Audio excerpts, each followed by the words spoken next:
ખેડા જિલ્લાના નડિયાદ ખાતે સાંસદ દેવુસિંહ ચૌહાણના હસ્તે નવા અદ્યતન આધાર સેવા કેન્દ્રનું ઉદ્ઘાટન કરવામાં આવ્યું, જેનાથી સ્થાનિક નાગરિકોને આધાર સંબંધિત કામગીરી માટે અમદાવાદ કે અન્ય શહેરો સુધી જવું પડશે નહીં. આ કેન્દ્રમાં બાયોમેટ્રિક અપડેટ, ઓનલાઈન એપોઇન્ટમેન્ટ અને બાળકો તથા વૃદ્ધો માટેની વિશેષ સુવિધાઓ સાથે તમામ આધાર સેવાઓ 7 દિવસ ઉપલબ્ધ રહેશે. યુઆઈડીના સ્ટેટ ડાયરેક્ટર રાજેશ કુમાર ગુપ્તાના જણાવ્યા મુજબ રાજ્યમાં કુલ 25 આવા કેન્દ્રો ખોલવાનું આયોજન છે, જેનો મુખ્ય ઉદ્દેશ નાગરિકો માટે જાહેર સેવાઓને વધુ સરળ અને સુલભ બનાવવાનો છે.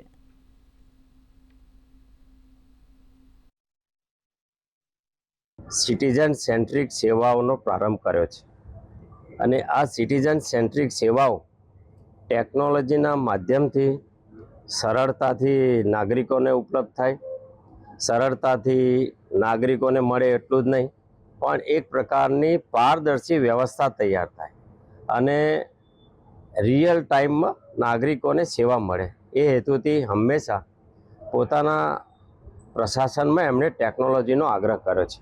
आज खेड़ा जिले में ये आधार सेवा केंद्र चालू हुआ है। इस तरह के 25 डिस्ट्रिक्ट्स में सेंटर आने वाले हैं। इससे पहले अहमदाबाद, सूरत, राजकोट और जूनागढ़ में आया है। ये 5वां सेंटर है। ये सेंटर बहुत ही मॉडर्न इंफ्रास्ट्रक्चर के साथ चालू होगा। इसमें ऑनलाइन अपॉइंटमेंट की फैसिलिटी होगी, डिजिटल टोकन का डिस्प्ले होगा और आधार से रिलेटेड सारी सर्विसेज यहाँ अवेलेबल होंगी।